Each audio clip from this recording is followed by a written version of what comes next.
Most important advice to small groups that resonate with this message is go online, join the Ubuntu movement online so that you become part of the global community. So you're on the database. So when we send out information, you get that information, that you're not left out of the cold. What happens often, people that are, they think they're part of the group and they say, well, I didn't know you were in Noosa. I say, well, then you're not on the database. If you were on the database, you would have received the email that I'm going to be in Noosa. And so get online, join us on the website, either ubuntuplanet.org or ubuntuparty.org.za, and go to join us and fill in the appropriate form. And there are two kinds of forms. One is just for people who want to join and be informed, and then the others who want to get active on a political level as representatives or coordinators and so forth.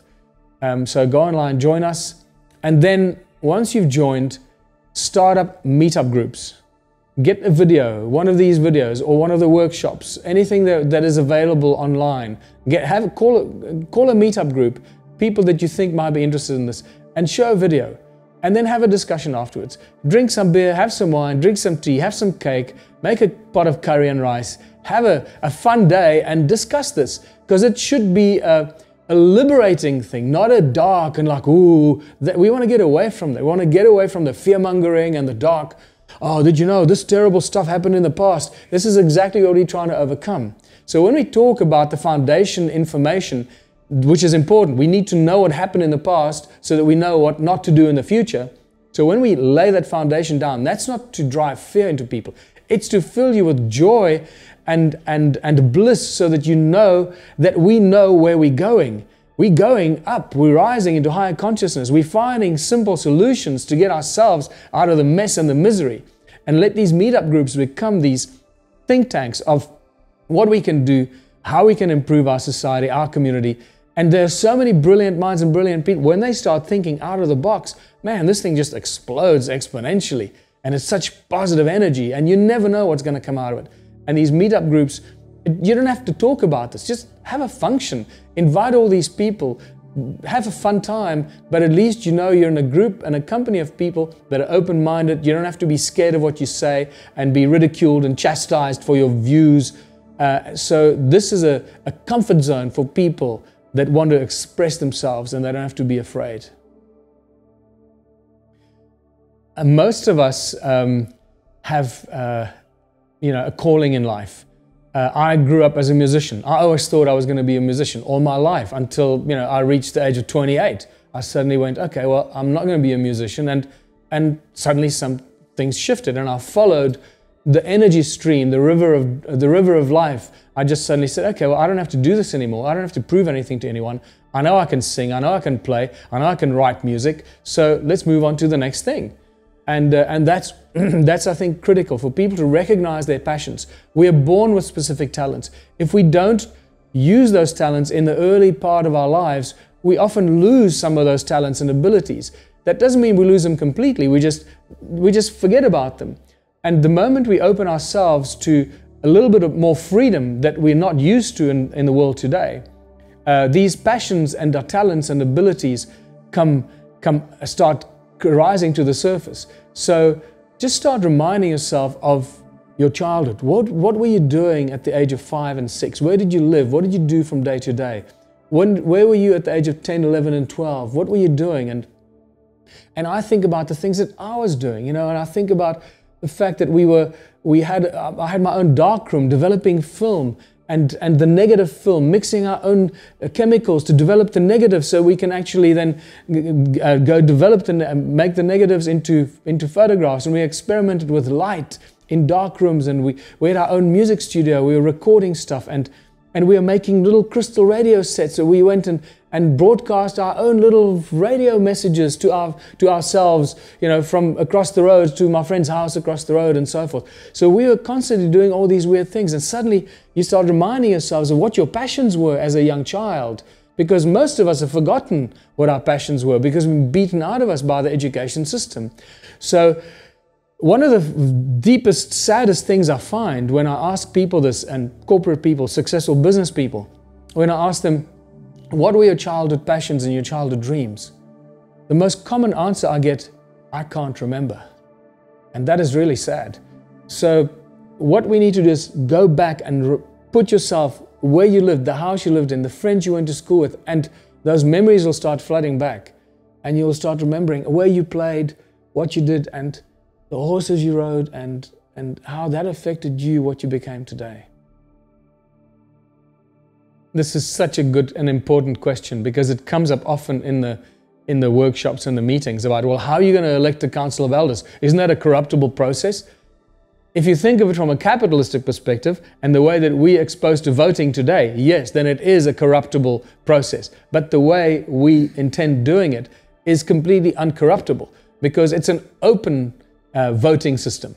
Everybody gets a piece of paper that says, I, Michael Tellinger, or John Smith, hereby propose my grandmother, Mary, to be on the Council of Elders, because I think she's and it's filled in for you. So you actually then acknowledge it, because I believe she's the most honest, honorable, trustworthy, respectable human being that I know of in our community. So you making that statement, and it's your name that nominates your granny to the Council of Elders. So if I then went to nominate my brother or my friend who is a crook and a cheat and a liar and a thief, and I nominate him to the Council of Elders, and everybody knows him to be a crook and a cheat, then I'm exposing myself, and everybody's going to say, hey, Michael, what's wrong with you? Why are you promoting John to the Council of Elders? You know that he's been stealing and cheating everybody. We certainly don't want him on the Council of Elders, but you're not going to need to do that, because you're going to probably be the only person to nominate him onto the Council of Elders. And by doing that, you're going to expose yourself, that you're not very credible in your nominations. And so by the time we gather all the slips of nominations to choose the 12 most respectable and respectful people in our town, it's going to be very obvious who those 12 people are.